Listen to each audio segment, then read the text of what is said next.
The great crystal dome of Vex Prime gleamed under twin suns as delegates from across the galaxy gathered for the monthly council meeting. The massive chamber could hold thousands, but today only the most important species had sent their representatives. 12 different alien races sat in their designated sections, each one more advanced than the last. Ambassador Krelm of the Vorthon Empire stood at the center podium. His blue skin shimmered as he activated the holographic display system. The ID. Other delegates leaned forward in their seats, curious about what new discovery had prompted this special session. Fellow council members, Krelm began, his voice echoing through the chamber. Our deep space scouts have found something interesting in the Outer Rim territories. A small blue planet in a system they call Sol. The holographic display flickered to life above the assembly. A beautiful blue and green world appeared, slowly rotating in the artificial light. Murmurs of interest rippled through the crowd as they examined this new discovery. The planet is inhabited, Krelm continued, by a species that calls itself human. Our preliminary scans show they have achieved basic spaceflight and primitive technology. Admiral Vexistar of the Hegemony Fleet laughed loudly from his seat. How primitive are we talking about, Ambassador? Do they still use chemical rockets? Krelm smiled and pressed another control. The display changed to show Earth's spacecraft. Crude metal tubes with fire shooting from their backs struggled to escape the planet's gravity. The sight was so comical that several delegates burst into laughter. Oh my stars, chuckled Council Leader Thys, her tentacles waving in amusement. They burn liquid fuel to achieve escape velocity. How wonderfully backward. The display shifted again to show human cities. Tall buildings reached toward the sky, but they were made of simple concrete and steel. Roads crisscrossed the landscape where primitive vehicles moved on wheels instead of hover technology. Look at their transportation, pointed out Trade Minister Zeph. They still need physical contact with the ground to move, no anti-gravity systems at all. More laughter filled the chamber as the delegates watched humans go about their daily lives. The contrast between their own advanced civilizations and this primitive world was striking. Krelm waited for the laughter to die down before continuing. But the most amusing part is their military technology. Observe. The holographic display now showed human soldiers carrying metal weapons that fired small projectiles using explosive powder. Tanks rolled across battlefields on tracks and aircraft flew using simple jet engines. Admiral Vextar stood up, wiping tears from his eyes. You mean to tell us that these creatures still fight with kinetic weapons? They use explosions to propel metal bits at each other? That is correct, Krelm confirmed. Their most advanced weapons are nuclear devices that create large explosions. They have no energy weapons, no plasma cannons, no molecular disruptors. The laughter grew even louder. Council Leader Thys had to call for order as some delegates were laughing so hard they fell from their seats. Furthermore, Krelm added, they appear to be divided into numerous competing factions. Instead of uniting as a single planetary government, they maintain hundreds of separate political entities that frequently conflict with each other. This news caused even more amusement. The idea that an intelligent species would remain divided when facing the vastness of space seemed absurd to the council members. Wait, it gets better, Krelm said with a grin. Our cultural analysts report that these humans spend more resources fighting each other than they do on space exploration. They have been capable of basic spaceflight for decades but have barely ventured beyond their own moon. Trade Minister Zeph shook his head in disbelief. Incredible. Most species achieve system-wide unity within a few generations of developing space travel. These humans seem determined to remain primitive. The display changed one more time to show Earth's communication systems. Radio waves and primitive internet networks carried information around the planet at the speed of light. They still use electromagnetic radiation for communication, Krelm explained. No quantum entanglement networks, no subspace transmissions. If they want to talk to someone on the other side of their galaxy, they have to wait years for the message to arrive. Admiral, Vextar sat back down, still chuckling. Ambassador Krelm, I must ask the obvious question. Why are we wasting council time discussing such a backward species? They clearly pose no threat to anyone. Krelm nodded. Excellent question, Admiral. I brought this to the Council's attention because their planet sits in a strategically useful location. The system contains several valuable asteroid belts and gas giants perfect for fuel production. I propose we classify Earth as a resource world. The term resource world carried special meaning in galactic law. It designated planets whose native species were too primitive to defend themselves effectively. Such worlds could be claimed by more advanced civilizations for mining and resource extraction. Council Leader Thies considered this proposal. The humans would need to be relocated, of course. Do we know their population? Approximately 8 billion individuals, Krelm replied. They could be resettled on suitable agricultural worlds where their primitive technology would be adequate for basic farming. The delegates nodded approvingly. This was standard procedure for underdeveloped species. Rather than destroying them, the galactic community preferred to relocate primitive peoples to worlds where they could live simple lives without interfering with galactic progress. I see no objections to this proposal, announced Council Leader Thies. All in favor of classifying Earth as a resource world? Every delegate raised their hand, appendage, or tentacle in agreement. The vote was unanimous. Motion carried, Thies declared. Earth is hereby classified as a resource world, available for claim by any council member species. Standard relocation procedures will apply to the native population.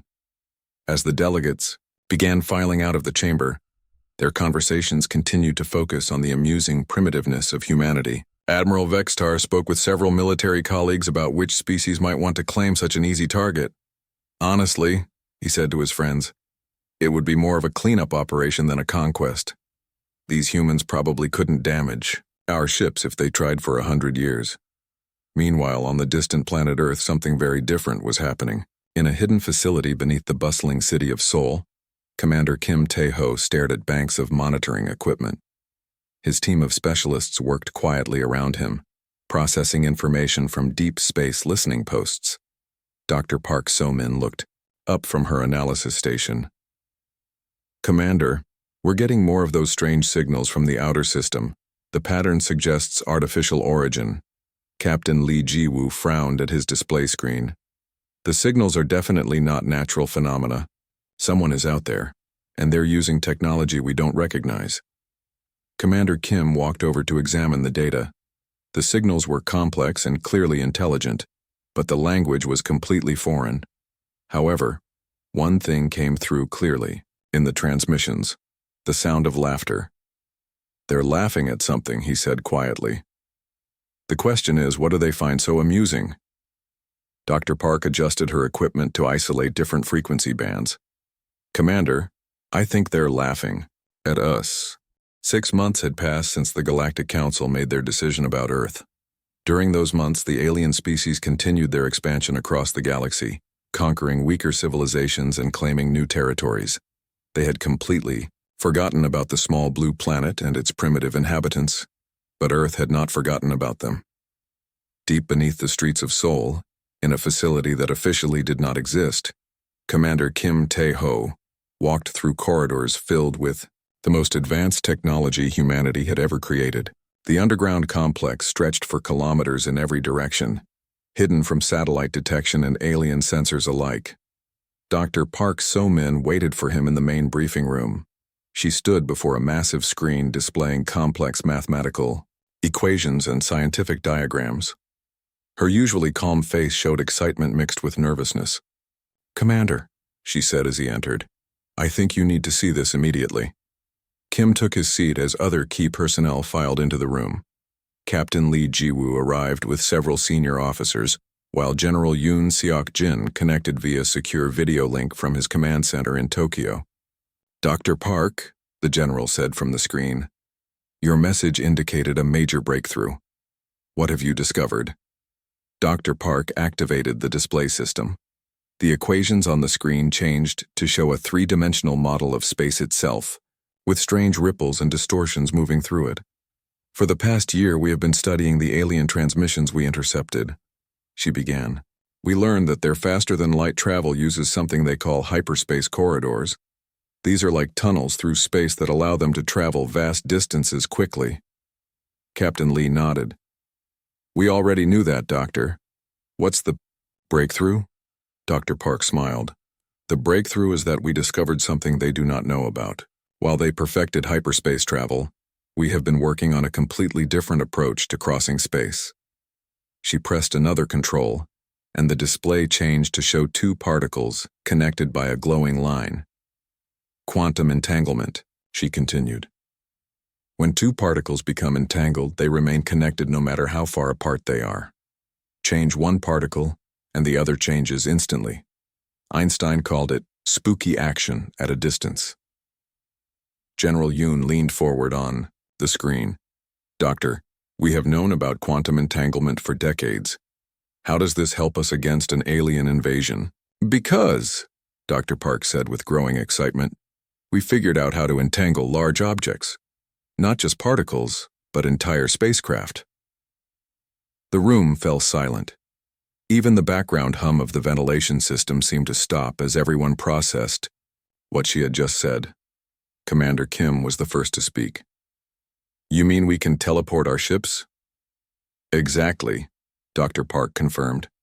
While the aliens travel through hyperspace corridors that take time and follow predictable paths, we can move our vessels instantly from one location to another. No travel time, no detectable energy signature, no way for them to track or intercept us.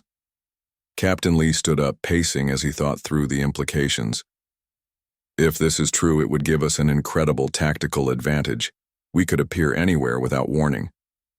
It gets better, Dr. Park continued. The aliens design their defenses around hyperspace technology. Their sensors watch for ships entering and leaving hyperspace corridors. Their weapons target vessels moving at sublight speeds. They have no defenses against instantaneous teleportation. General Yoon's image showed his amazement. How far along is this technology? Do we have working prototypes? Dr. Park gestured toward the door. Commander, if you would follow me to the testing bay, I can show you exactly what we have accomplished. The group moved through the facility's corridors, passing laboratories where hundreds of scientists worked on various aspects of the project. They entered a massive underground hangar where a sleek spacecraft sat on the launch platform. Engineer Choi Min-ho met them at the spacecraft. His hands were covered in grease, and his face showed the exhaustion of someone who had been working around the clock. This is our first full-scale prototype, he explained. We call it the Ghost Fighter because it can appear and disappear like a ghost. The spacecraft was unlike anything in Earth's current fleet. Instead of the bulky chemical rockets the aliens had laughed at, this vessel was smooth and elegant. Strange crystalline structures were built into its hull, glowing softly with blue light. Those crystals, Dr. Park explained, contain entangled particles connected to matching crystals at our destination points. By manipulating the quantum state of the crystals, we can instantly transport the entire ship. Commander Kim walked around the spacecraft, examining its design. How do we know it actually works? Engineer Choi grinned, despite his tiredness. Yesterday, we sent this ship from Earth to Jupiter and back. The entire round trip took less than 30 seconds. The implications hit everyone at once. Jupiter was over 400 million kilometers away. Even light took more than 30 minutes to travel that distance. This ship had covered the same journey almost instantly. The test was completely successful, Dr. Park added. No structural damage to the ship, no harmful effects on the test pilot, and no detectable energy signature that alien sensors could track. General Yoon's voice came from the communication system. Doctor, how quickly could we build a fleet of these vessels? We have been preparing for mass production, she replied. Hidden facilities on 6 continents are ready to begin construction. We estimate we could have 200 ships operational within 8 months. Captain Lee examined the weapon systems mounted on the prototype. What about armaments? Our conventional weapons might not be effective against alien technology. Engineer Choi led them to another section of the hangar where various weapon prototypes were displayed. We have been developing new weapons specifically for this technology. Since we can teleport directly next to enemy ships, we do not need long-range weapons. Instead, we focused on short-range, high-powered systems designed to penetrate alien shields at point-blank range. One weapon looked like a massive drill surrounded by energy coils. Another resembled a cannon that fired concentrated beams of particles. A third system appeared to generate some kind of electromagnetic pulse. The beauty of teleportation combat, Dr. Park explained, is that traditional defenses become useless. Alien shields are designed to stop attacks coming from a distance. But if we appear inside their defensive perimeter, their own shields work against them. Commander Kim studied the weapons carefully. What about our own defenses? If we can teleport, presumably we can retreat just as quickly. Exactly, confirmed Engineer Choi. Our combat doctrine is simple. Appear without warning. Strike vital targets and disappear before they can respond. Hit and run tactics taken to the extreme. General Yoon's image showed him making notes. This changes everything. Instead of trying to match their superior numbers and firepower, we can use mobility and surprise to level the playing field. Dr. Park activated a holographic tactical display showing various combat scenarios. We have run thousands of simulations. In every case, teleportation gives us decisive advantages. The aliens simply have no counter for technology they do not understand. The display showed human ships appearing throughout an alien fleet formation, striking multiple targets simultaneously, before vanishing again. The alien vessels designed for conventional space combat could not adapt quickly enough to respond. There is one more advantage, Dr. Park added. The aliens monitor hyperspace corridors to track ship movements throughout the galaxy. Since we do not use hyperspace, we can move completely undetected. They will have no warning when we strike. Commander Kim looked around at his team. How soon can we begin training pilots for these new vessels? Captain Lee stepped forward. I volunteer to lead the first squadron, Commander. My pilots are ready to learn whatever new techniques this technology requires. Training will be intensive, warned Engineer Choi. Teleportation combat requires split-second timing and perfect coordination. One mistake could teleport a ship into a planet or asteroid. Dr. Park brought up another display showing the current status of the project. We have identified the locations of alien scout bases throughout our region of space. When our fleet is ready, we can strike all of them simultaneously. General Yoon nodded approvingly. The aliens think they are dealing with primitive humans using chemical rockets. They have no idea what we are actually preparing. Commander Kim made his decision. Dr. Park, I want full production started immediately. Captain Lee, begin selecting and training your best pilots. Engineer Choi, I need technical manuals for maintenance crews. He paused, looking at the prototype spacecraft that represented humanity's secret weapon. The aliens laughed at our primitive technology, he said quietly. Let us see how much they laugh when our ghost fleet appears in their midst. Outside the hidden facility, the city of Seoul continued its normal activities. Citizens went about their daily lives unaware that beneath their feet, humanity was preparing for a war unlike any in history. In space, alien scout ships continued their lazy patrols, confident that the primitive humans below posed no threat to their mighty empire. They had no idea how wrong they were about to be proven. 1 year had passed since the Galactic Council decided Earth was a resource world. During that time, the alien empire had grown stronger and more confident. They conquered 3 more star systems and established dozens of new military bases throughout the galaxy. Admiral Vextar stood on the bridge of his flagship, reviewing reports from across the empire.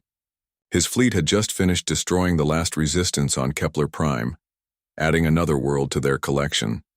The victory had been so easy that it barely qualified as a battle. Admiral, his aide approached with a data pad. Command has assigned us the Earth cleanup operation. Vextar looked at the assignment details and laughed. They want us to handle the primitive humans? This is barely worth our time. The aide nodded. Command considers it a training exercise for new recruits. They estimate the entire operation will take less than a week. A week? Vextar shook his head in amusement.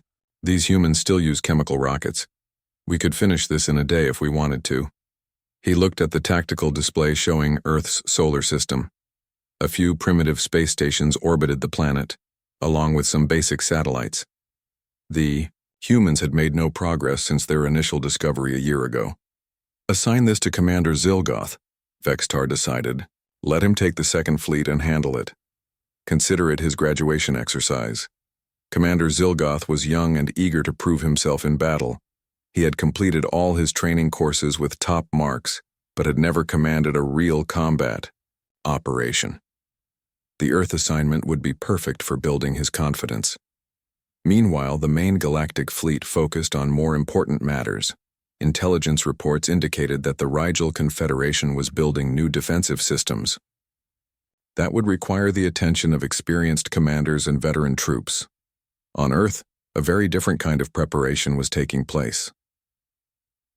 Commander Kim Tae-ho walked through the Ghost Fleet assembly facility hidden beneath the Pacific Ocean. The massive underwater complex had been completed in total secrecy, its existence known only to the highest levels of Earth's defense forces. 200 ships filled the cavernous hangar bays. They ranged from single-pilot fighters to massive battleships, all equipped with quantum teleportation drives. The sleek vessels gleamed under the artificial lights, their crystalline teleportation cores pulsing with soft blue energy. Captain Lee Ji-woo met him at the command center overlooking the fleet. Her Ghost Squadron had completed training months ago and was now helping prepare the other crews. "Commander," she reported, "all ships have passed their final testing. We are ready for combat operations." Kim nodded as he reviewed the status reports. Every vessel had successfully completed multiple teleportation jumps without technical problems. The pilots had mastered the precise timing required for quantum combat maneuvers. Dr. Park So-min joined them at the observation window. "The quantum entanglement network is fully operational," she said. "We can coordinate simultaneous strikes across multiple star systems. The quantum network was perhaps their greatest achievement. It allowed instant communication between ships, regardless of distance, something the aliens could not intercept or jam. While alien fleets relied on slower-than-light communications during combat, human forces could coordinate their actions in real time." Lieutenant Han Soo-jin approached with reconnaissance data. She had spent months infiltrating alien communication networks, learning their patrol patterns and tactical procedures. "The aliens follow completely predictable schedules," she reported. "Their scout ships visit the same locations at the same times every week. They have not changed their patterns once in the past year. This intelligence was invaluable for planning strikes." The aliens were so confident in their superiority that they had become lazy and complacent. Sergeant Oh Dong-wook added his technical analysis. "Their shield generators and weapon systems are designed for conventional space combat. They expect enemies to approach from a distance, giving them time to target and fire." He activated a holographic display showing alien ship designs. All their vital systems are located in the center of their vessels, protected by multiple layers of armor and shields. But these defenses only work against external attacks. The human strategy was elegantly simple. Instead of trying to penetrate alien defenses from the outside, they would teleport directly past them. A human ship appearing inside an alien vessel's defensive perimeter could target critical systems at point-blank range. Engineer Choi Min-ho demonstrated the new weapon systems designed specifically for teleportation combat. "These quantum disruptors can tear apart alien hull materials at the molecular level," he explained. "One direct hit to their reactor core will cause a complete system failure." The weapons looked strange compared to traditional human armaments. Instead of firing projectiles or energy beams across long distances, they were designed for extreme close-range encounters. Some weapons could only be effective from a few hundred meters away. "We also developed these electromagnetic pulse generators," Choi continued, showing another weapon system. "They can disable alien electronics without destroying the ship. This allows us to capture their vessels for intelligence gathering." General Yoon Seok-jin arrived for the final briefing. His transport had teleported directly from the command center in Tokyo, demonstrating how routine quantum travel had become for the Ghost Fleet personnel. "The alien Second Fleet is approaching our solar system," he announced. "Our deep space sensors detected 50 heavy cruisers entering the outer planet's orbit." Kim studied the tactical display showing the alien formation. "Only 50 ships? They really do consider this a minor operation." Captain Lee smiled grimly. "Commander Zilgoth is about to learn that underestimating humans is a fatal mistake. The alien fleet was approaching exactly as their intelligence had predicted. The ships moved in standard formation, broadcasting their intentions on open frequencies. They expected no resistance from the primitive planet below. "All Ghost Fleet commanders report to your vessels," Kim announced over the facility's communication system. "Operation Phantom Strike begins in 1 hour." Throughout the underwater complex, hundreds of human pilots and crew members moved to their ships. The Ghost Fleet had trained for this moment for months, running countless simulations and practice exercises. Lieutenant Han Soo-jin took command of her destroyer, the Invisible Thunder. Its quantum disruptors were fully charged and ready to target alien reactor cores. She had personally selected her crew from the best technical specialists available. Sergeant Oh Dong-wook boarded his heavy cruiser, the Silent Storm. His ship carried the most advanced electromagnetic pulse weapons in the fleet, designed to disable entire alien squadrons without destroying them. Captain Lee Ji-woo climbed into her fighter, the Shadow Dancer. As squadron leader, she would coordinate the initial strike against the alien flagship. Her pilots were already in their cockpits, running final systems checks. Dr. Park So-min monitored the quantum entanglement network from the command center. Every ship in the Ghost Fleet was connected through instantaneous quantum communication, allowing perfect coordination across any distance. "All systems show green," she reported. "The quantum cores are stable and ready for combat teleportation." Commander Kim took his position on the flagship's bridge. The massive vessel, named the Quantum Phantom, would serve as the command and control center for the entire operation. "Ghost Fleet status report," he called out. "Alpha Squadron ready for teleportation," reported Captain Lee. "Beta Squadron standing by," confirmed Lieutenant Han. "Gamma Squadron prepared for combat," added Sergeant O. One by one. All 20 squadrons reported their readiness. 200 ships crewed by humanity's finest were about to demonstrate what the primitive species could accomplish. Above Earth's atmosphere, the alien Second Fleet continued its approach.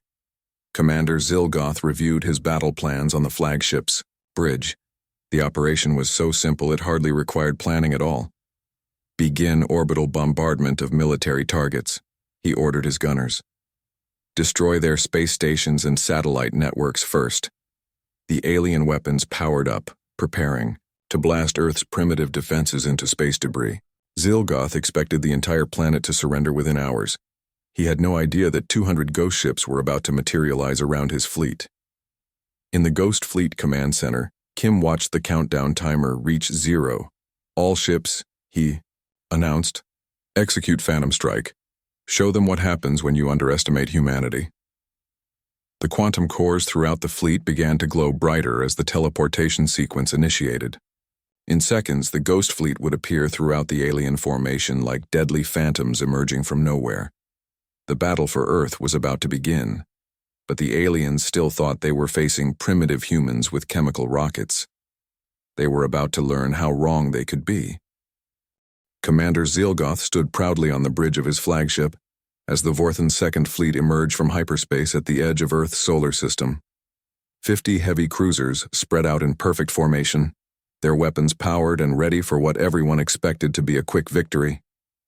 "Sir," his navigation officer reported, "we have arrived at the target system. The primitive planet is directly ahead."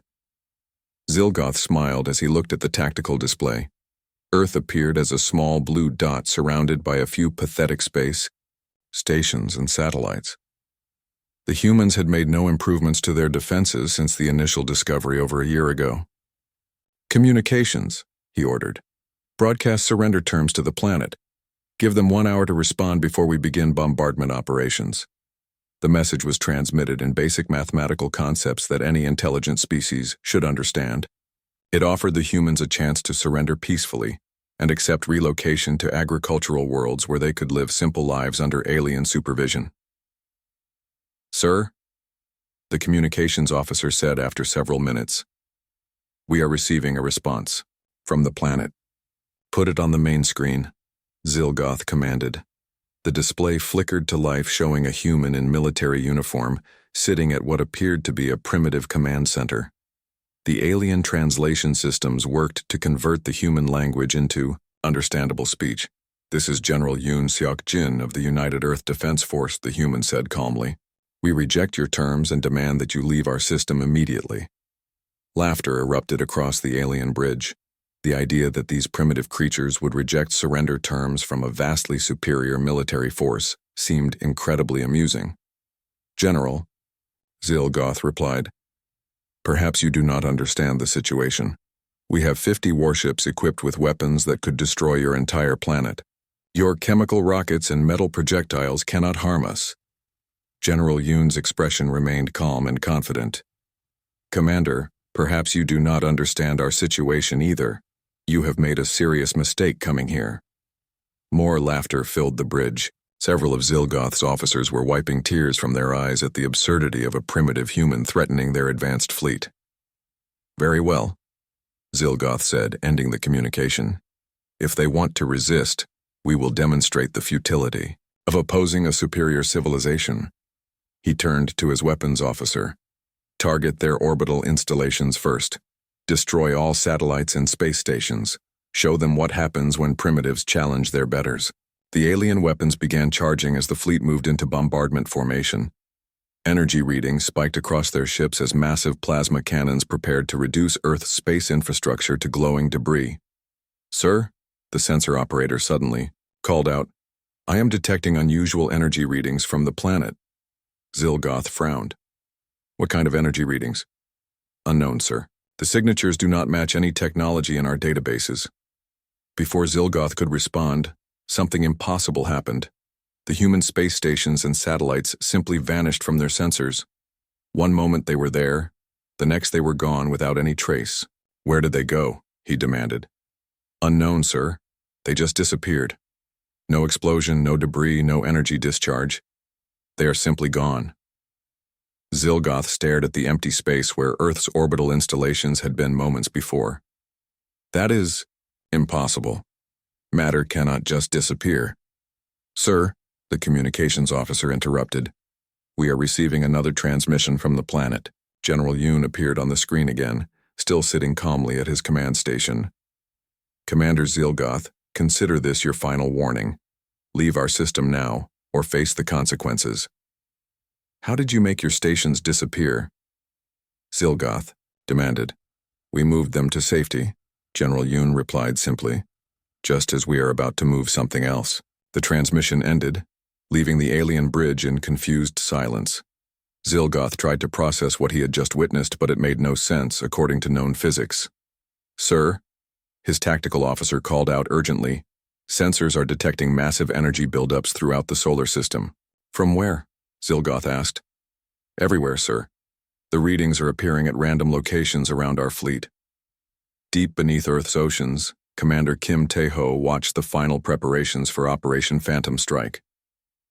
Every ship in the Ghost fleet had reached full quantum readiness, their teleportation cores glowing with blue energy. "All squadrons report ready for combat teleportation," Captain Lee Ji-woo announced from her fighter. "Quantum entanglement network is stable," Dr. Park So-min confirmed from the command center. "All ships are connected for instant coordination." Kim looked at the tactical display showing the alien fleet spread out in their predictable formation. They had positioned themselves exactly as intelligence reports had suggested they would. "Ghost Fleet," he announced over the quantum communication network. "Execute Phantom Strike. All units teleport on my mark." He paused for a moment, thinking about humanity's journey to this point. The aliens had laughed at their chemical rockets and primitive technology. They had dismissed humans as backward creatures unworthy of respect. "Mark," he commanded. Reality bent around 200 human ships as their quantum cores activated simultaneously. The laws of physics twisted and warped as massive amounts of matter teleported instantly across space. On the alien flagship, alarms began screaming throughout the bridge. "Sir," the sensor operator shouted over the noise. "Multiple contacts appearing throughout the fleet. I count over 200 unknown vessels materializing around our ships." Zilgoth spun toward the tactical display and felt his blood turn cold. Human ships were appearing everywhere at once, not approaching from a distance as conventional tactics required, but materializing directly beside his cruisers. "How is this possible?" he whispered. Captain Li Jiwu's fighter appeared directly behind the alien flagship, her quantum disruptors already locked onto the ship's reactor core. "Ghost leader to all units," she transmitted. "Targets acquired. Commence attack." Lieutenant, Hansu Jin's destroyer materialized inside the defensive perimeter of 3 alien cruisers. Her electromagnetic pulse weapons fired simultaneously, sending cascading waves of disruptive energy through the enemy ship's systems. Sergeant Oh Dong-wook's heavy cruiser appeared directly above an alien formation, its quantum disruptors tearing through their hull armor like it was made of paper instead of advanced materials. Throughout the alien fleet, the same scene repeated dozens of times. Human ships appeared without warning in positions that should have been impossible to reach, striking vital systems before the aliens could react. "Shields up!"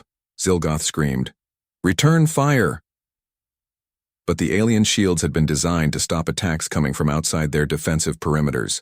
When human ships appeared inside those perimeters, the shields actually worked against the aliens by trapping the destructive energy from human weapons. "Sir," his weapons officer called out desperately, "our targeting systems cannot lock onto the human ships. They keep disappearing and reappearing in different locations." The Ghost Fleet was using hit-and-run tactics taken to impossible extremes. They would appear long enough to fire their weapons, then teleport away before the aliens could respond. Seconds later, they would materialize somewhere else entirely. "Communications," Zilgoth ordered. "Send a distress signal to Admiral Vextar. Tell him we need immediate reinforcements." "Sir," the communications officer replied, "our long-range transmitters have been destroyed. We cannot contact the main fleet." Lieutenant Hansu Jin had specifically targeted the alien communication systems in the opening seconds of the battle. The aliens were now completely isolated, unable to call for help or coordinate their defense.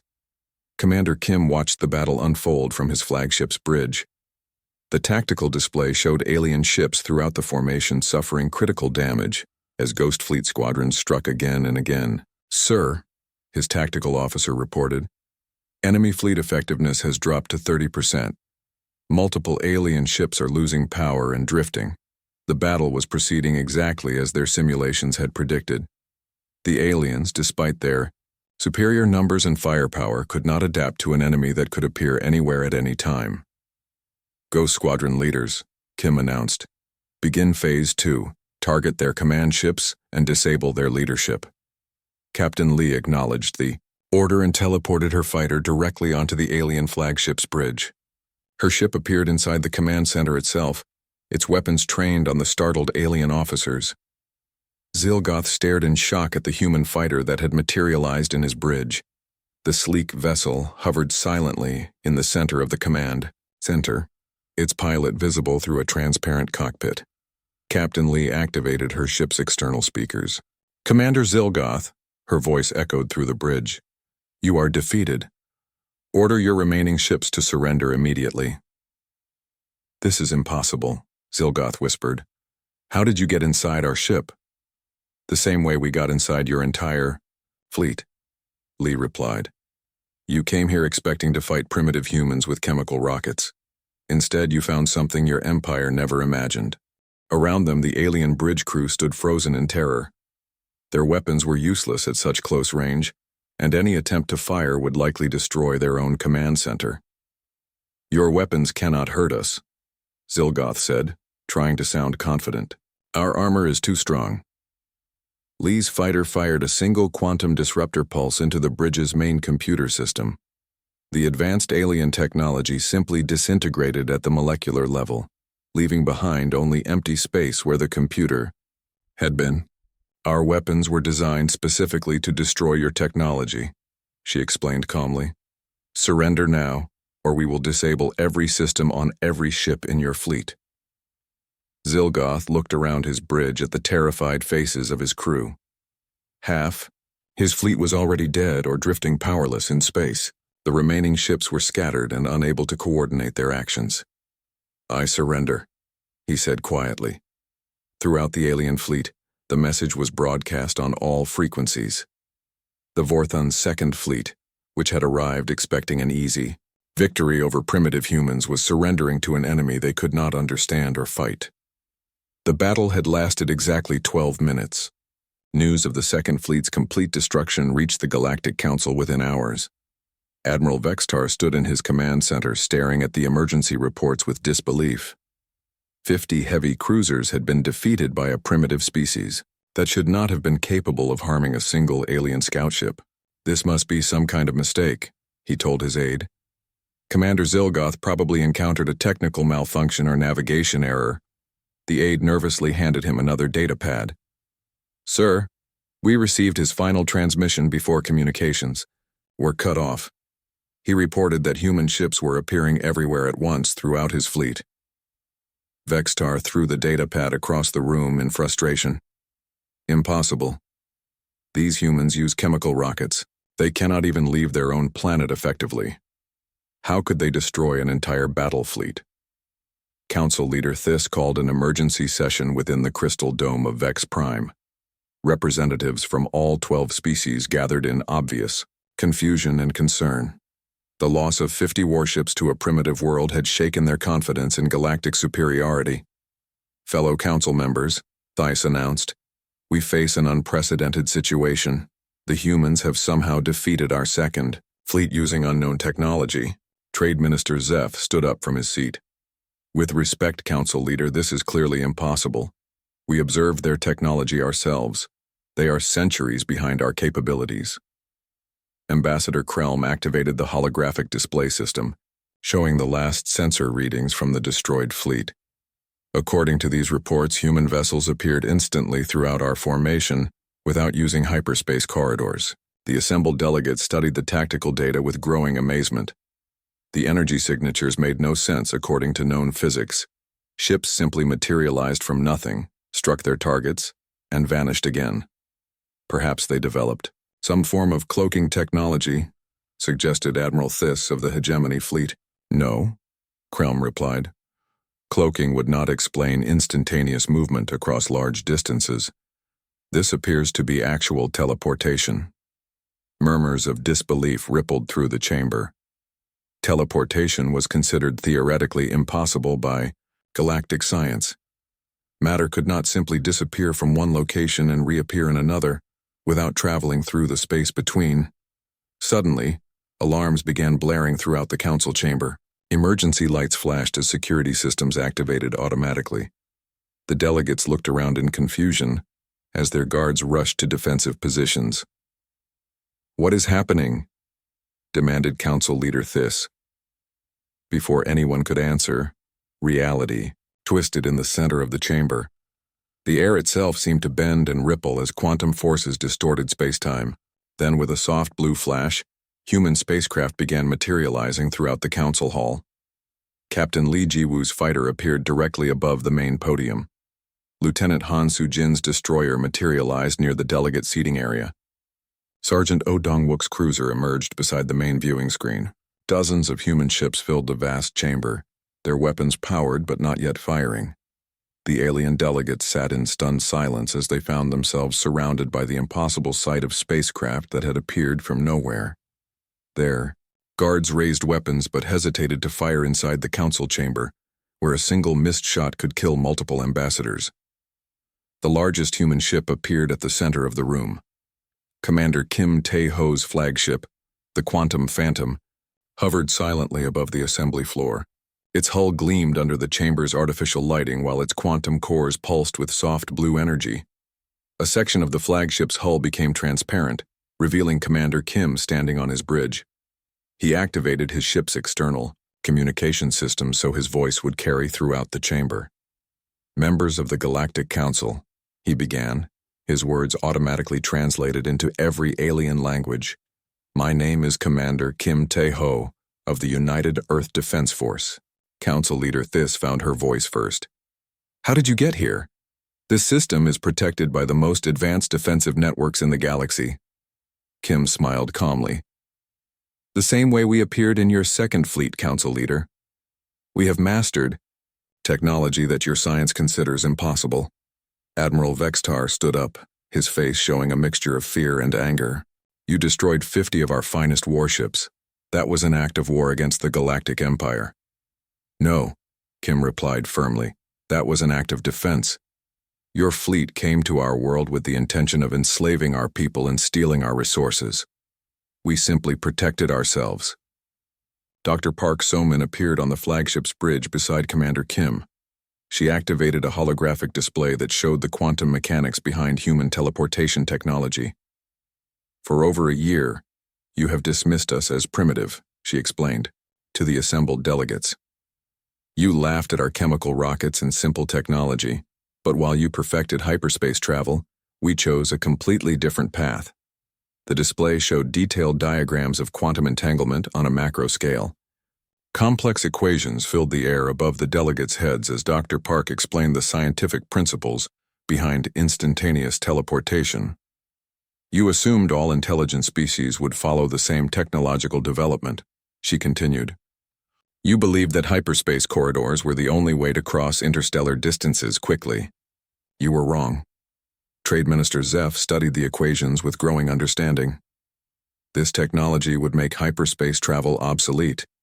Ships could move instantly between any 2 points without traveling through the space between. Exactly, confirmed Dr. Park. While your fleets must follow predictable hyperspace routes that take time and can be detected, our ships can appear anywhere without warning. Ambassador Krelm leaned forward in his seat. How many ships do you possess with this technology, Commander? Kim activated another display showing tactical information from across the galaxy. At this moment, Ghost Fleet squadrons are positioned at 17 major Imperial strongholds. We have been watching your empire for months, learning your patrol patterns and defensive weaknesses. The display showed human ships appearing simultaneously at military bases, shipyards, and command centers throughout galactic space. Each location was now under observation by invisible human forces that could strike at any moment. Council Leader Thess felt her authority slipping away as she realized the implications. What do you want from us? We want recognition, Kim replied simply. Earth and all human colonies are to be considered sovereign territory.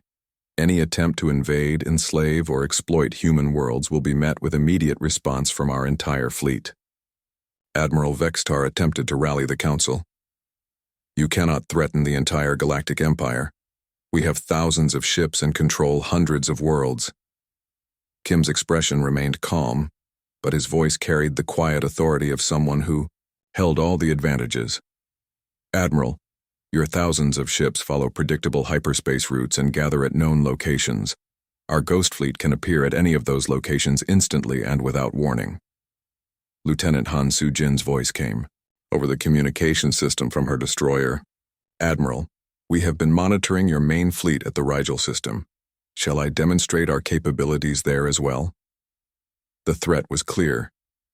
Human forces could strike the Empire's primary military concentration at any moment, potentially crippling their entire war machine in a single coordinated attack. Furthermore, Commander Kim continued, our quantum communication network allows us to coordinate strikes across the entire galaxy simultaneously. While your fleets must rely on slower-than-light communications during combat, our forces act as a single unified entity. Dr. Park added technical details that made the situation even more hopeless for the aliens. Your defensive systems are designed around hyperspace technology. Your sensors watch for ships entering and leaving hyperspace corridors. Your weapons target vessels moving at conventional speeds. You have no defenses against instantaneous teleportation. The council chamber fell silent as the delegates processed the full scope of their predicament. They faced an enemy that could appear anywhere, strike without warning, and disappear before retaliation was possible. Council Leader Thys looked around at her fellow representatives. The fear in their eyes told her everything she needed to know about their position. What are your specific terms? She asked quietly. Commander Kim activated a final display showing a map of human-controlled space. These star systems are now under Earth's protection. No alien military vessels may enter these regions. No mining operations or resource extraction will be permitted. Any human world that requests our protection will receive it. Trade Minister Zeph studied the territorial boundaries. These terms are reasonable. You are not demanding tribute or conquest, merely sovereignty over your own space. We are not conquerors, Kim explained. We seek only to protect our people and live in peace. But we will defend ourselves against any threat, regardless of its size or power. Admiral Vextar made one last attempt at defiance. The Council cannot simply bow to the demands of a single primitive world. Captain Li Jiwu's fighter moved closer to the Admiral's position. Admiral, we detected and defeated your second fleet in 12 minutes. How long do you think your main battle fleet would last against our full capabilities? The question hung in the air as everyone considered the mathematics of the situation. If 50 alien ships had been destroyed in minutes, what chance did even thousands have against an enemy that could appear anywhere instantly? Council Leader Thys called for a formal vote. All in favor of recognizing human territorial sovereignty and agreeing to their defensive terms? One by one, every delegate raised their hand, appendage, or tentacle in agreement. The vote was unanimous, just as it had been when they originally classified Earth as a resource world. Motion carried, Thys announced. The Galactic Council hereby recognizes the sovereignty of human space and agrees to respect the territorial boundaries established by Earth's Defense Force. Commander Kim nodded respectfully. Thank you, Council Leader.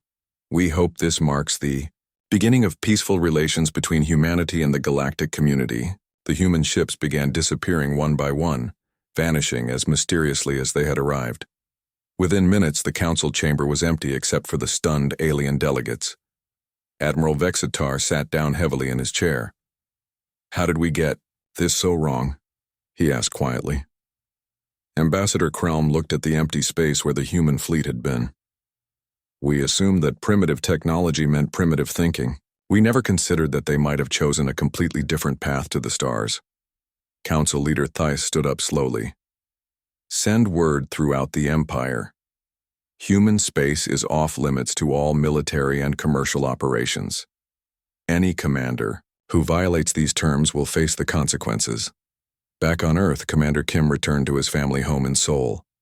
The quantum communicator on his desk remained silent, a good sign that the galaxy was adjusting to its new reality. Dr. Park, Somin continued her research, working on improvements to teleportation technology that would keep humanity ahead of any potential threats. Captain Li Jiwu trained new Ghost Squadron pilots in the techniques that had proven so effective against alien forces. The galaxy slowly adapted to the presence of the mysterious human ghost fleet. Ships that could appear anywhere without warning became a legend whispered in spaceports across civilized worlds. And sometimes, when alien commanders grew too aggressive or forgot the lessons learned at Earth, ghost ships would appear as silent reminders that the species once dismissed, as primitive had become the guardians of their own destiny. The last truly became first, and the galaxy was never quite the same again.